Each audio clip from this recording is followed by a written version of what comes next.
আসসালামু আলাইকুম, welcome back to my channel and new video.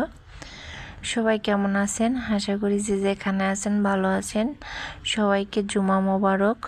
তো আমি আজকে সহজ পদ্ধতিতে রোস্ট রান্না দেখাবো।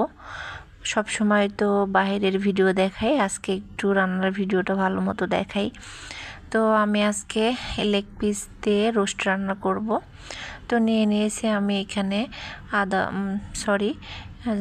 বাদাম বাটা আর কিশমিশ বাটা।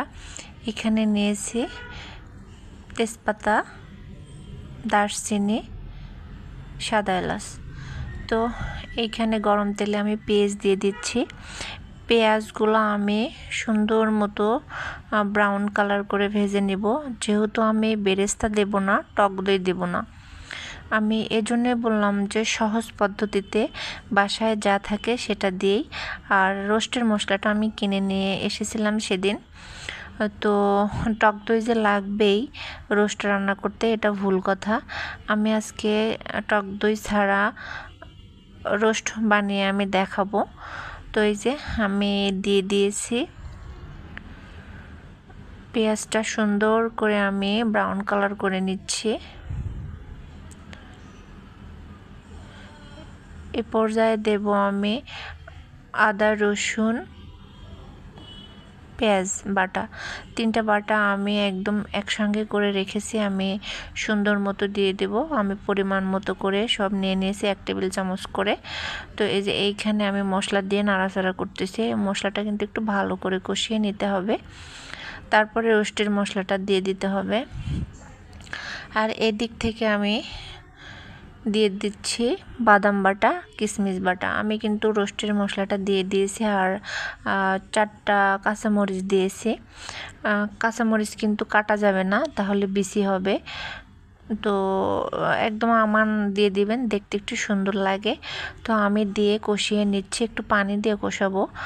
একটুখানি পানি দিয়ে না কষালে আসলে হবে না। আর মশলাটা যত কষাবেন তত কিন্তু টেস্ট আসবে। সর্বনিম্ন যদি কষান তাহলে 3 মিনিট কষাইতে হবে।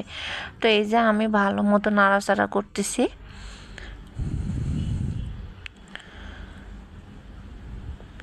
তো ভিডিওটা যদি ভালো লাগে লাইক করবেন, কমেন্ট করবেন, সাবস্ক্রাইব করবেন, পাশে থাকা বেল আইকনে ক্লিক করবেন, তাহলে আমি ভিডিও ছাড়লে নোটিফিকেশন চলে যাবে। আর যদি কারো ভালো না লাগে ইগনোর করবেন, বাজে কমেন্ট করবেন না।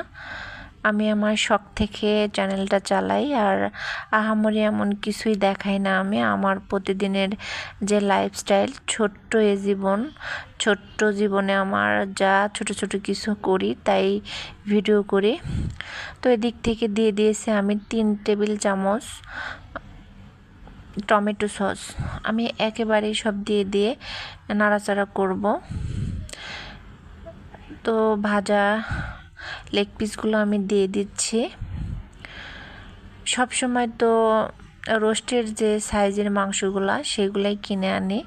তো এবার ভেবেছি যে আমি এই লেগ পিস দিয়ে রোস্ট রান্না করব, দেখি কেমন লাগে। তো আশা করি ভালো হবে। দেখেন সবাই কালার কেমন আসছে, কি সুন্দর কালার এসেছে। রান্নাটা যদি মন দিয়ে করা যায়, সাইজটা ফ্যাক্ট না, যে কোনো সাইজের মাংস দিয়ে সুন্দর মতো রোস্ট রান্না করা যাবে আমি মনে করি।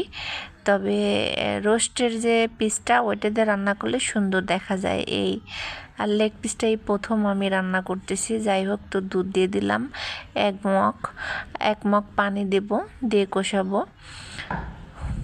আর দুধটা আগে দিয়ে দিলাম। আমি কিন্তু টক দই দেই নাই, আমি বলছি যে টক দই ছাড়া আমি রোস্ট রান্না করব। আমি চাইলে কিন্তু বাসাতেও বানাতে পারতাম, আমার কাছে কিন্তু দুধ আছে।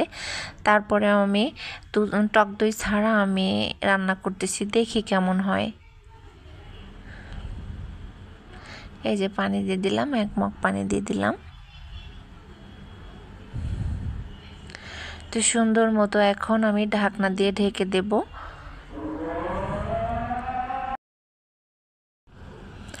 আজান দিচ্ছিল জন্য আমি স্টপ করে দিয়েছিলাম ভয়েস দেওয়া। তো এই যে হয়ে গিয়েছে, আমি ঢাকনা দিয়ে ঢেকে দিয়ে কিছুক্ষণ রান্না করার পরে নামিয়ে দিব। তো এই যে হয়ে গেল আমার রোস্ট রান্না।